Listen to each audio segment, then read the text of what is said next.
আপনাদের মাঝে আবার চলে আসলাম নতুন আরেকটা ভিডিও নিয়ে।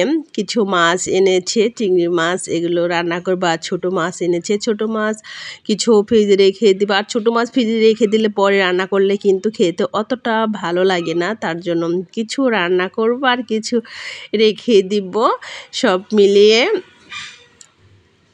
আর সেগুলো কিন্তু রান্না করা হয়ে গেছে, সকাল সকালে খাওয়া হচ্ছে। আজকে অনেক কিছু রান্না করছি, আবার দুপুরে রান্না করব, সব মিলে আপনাদের ভিডিও দেখাচ্ছি। এখানে কিন্তু ছোটো মাছও রান্না করেছি, চিংড়ি মাছ দিয়ে বেগুন দিয়ে রান্না করেছি, ইলিশ মাছ ভাজি করেছি, আরও ছোটো মাছ আছে, ভাত রান্না করেছি, এগুলো খেয়ে তারপরে যে আবার দেখি যে দুপুরে ইলিশ মাছ এনেছে, অনেকগুলো ইলিশ মাছ এনেছে, এগুলো কিছু রান্না করব, কিছু ফ্রিজে রেখে দিব, সব মিলিয়ে আজকে ভিডিওটা করছি।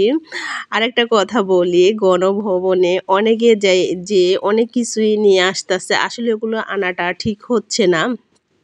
দেখা যায় যে গণভবনে জিনিস কিন্তু আবার নতুন সরকার উঠবে, তাদের কিন্তু লাগবে, তারা অনেকেই বুঝতেছে না, অনেকে যে যেটা সামনে পাচ্ছে সেটাই আনছে, আসলে এগুলো একেবারেই ঠিক না। আবার অনেককে দেখছি যে যারা নিয়েছিল তারা আবার ফেরতও দিয়ে যাচ্ছে, সব মিলিয়ে আসলে ওগুলো ধরাটাও ঠিক না, অন্যায়। তারপরও অনেকেই খুশি হয়ে ধরে জিনিসপাতি, শাড়ি, এগুলো যা কিছু পাচ্ছে, ফুল গাছ যা কিছু পাচ্ছে, যেমন পাচ্ছে সে তেমনই নিয়ে আসতেছে, সব মিলে আর কি কথা বলতেছি।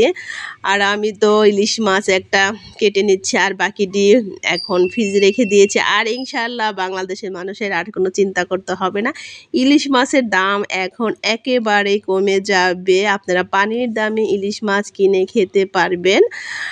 আর ইলিশ মাছ কিন্তু এখন আপনারা আর ইন্ডিয়ার পাচার হবে না, এখন বাংলাদেশে আপনারা ইলিশ মাছ খেতে পারবেন। আর ইলিশ মাছ কিন্তু এমন কেউ নাই যে না পছন্দ করে, সবার একটা পছন্দর খাবার, ঠিক আছে?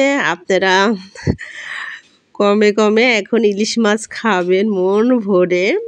আর ওই যে আমার কিন্তু ইলিশ মাছ ভাজি করা হয়ে গেছে, এখন আমি কিছু ভাত খাবো। আর আপনাদের সাথে তো সব সময় কথা বলতে ভালোই লাগে, ঠিক আছে? ভালো থাকেন সবাই, সুস্থ থাকেন, আল্লাহ হাফেজ, আবার দেখা হবে।